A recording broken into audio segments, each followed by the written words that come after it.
Archangel Gabriel's Daily Messages, March 16 to 22, 2014. As energetically sensitive human beings, you would do well to move with what the energies support at any given time. Much like you make plans around your weather, taking advantage of opportunities when the conditions support it, and putting things off if they do not, you would save yourself a lot of discomfort and struggle if you would do the same by honoring what the energies are good for each day. You do not need an expert to tell you. You simply need to be self-aware, and trust that you are the expert on how the energies are affecting you. We see so many humans with bodies that are shifting and desperately requiring some rest, ignore that in order to get things done. We find this interesting because under those circumstances, not much gets done at all, and what little does, is usually fraught with difficulties and leaves the person feeling even more battered and worn. There are other times when the energies are supporting movement and activity, when the human marvels at how much got done and with so little effort. You would all save yourselves so much trouble and angst, and become far more comfortable and efficient if, just like with the weather, you would move when energetic opportunities arise that support your activities. It is a wise human who willingly moves with what the flow supports. You will be happy to know that the bulk of the heavy shifting and purging process you have been experiencing for so long is done. We would consider the phase you are in now to be energetic refinement. While you will always experience growth and expansion, and continued clarification of your energy body, you should find the energies much lighter and more pleasant to deal with.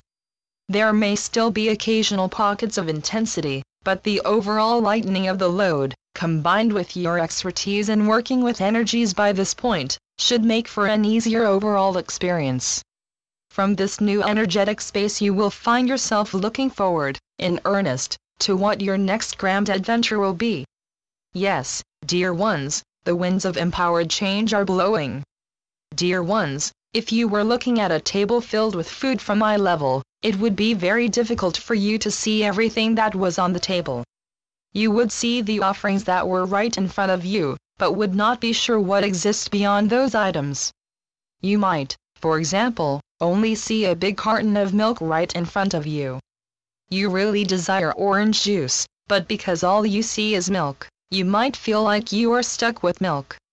You might just make do with milk. You might choose to drink nothing at all because all you have is something you don't want.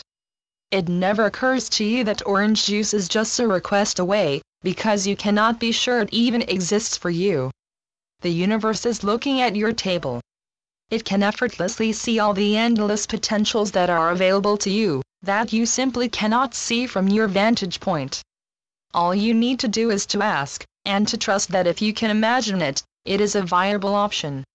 From the universe's view, it can easily see the most direct way to bring you orange juice. It does not care if you have enough money for orange juice. The universe never doubts for a second that you are worthy of orange juice. It simply honors your request because you are exercising your free will and your ability to co-create. But if you are not willing to put down the milk carton and accept your true preference as an option, it would be very difficult for the universe to put the orange juice in your hands. Do you see? It doesn't matter if you can see how it will happen. It simply matters that you know you can have whatever you want. So ask the universe to pass the orange juice, and be ready and willing to accept it, as someone who has a permanent place set at the abundant dinner table of the universe. As an enlightening human being, you have been evolving beyond the control of the ego self. We wish to make this clear: the ego is not something to be eradicated completely. You are simply seeking a balance between your ego self and your soul self.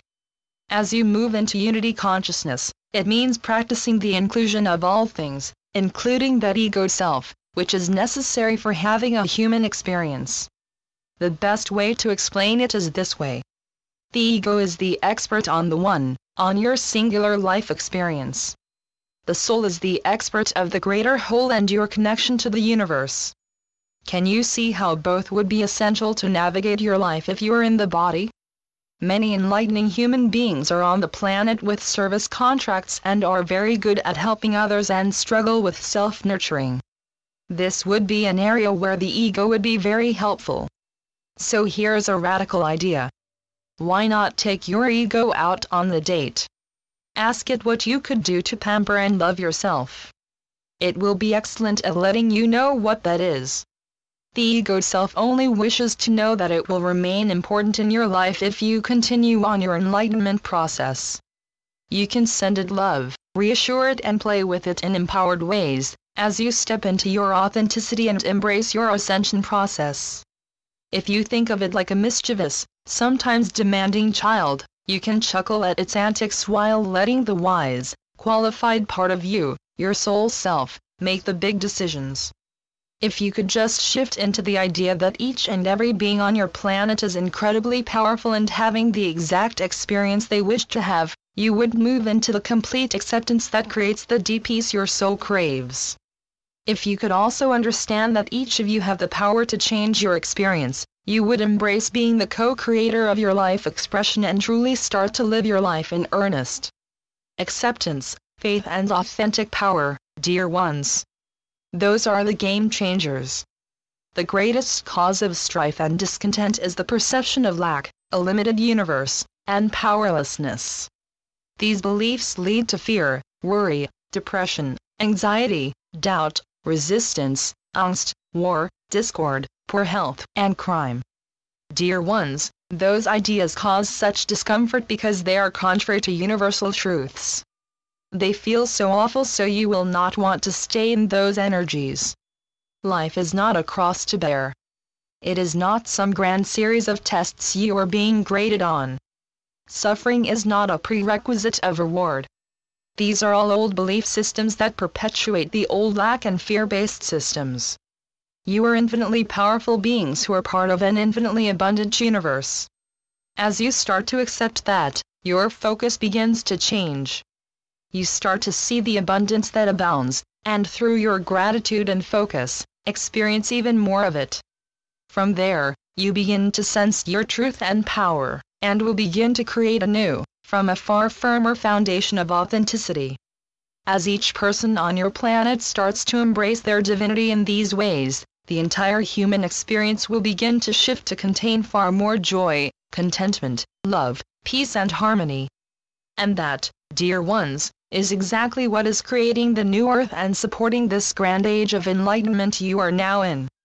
We understand that many of you are trying to shift into balance and healthier boundaries. We have a simple suggestion.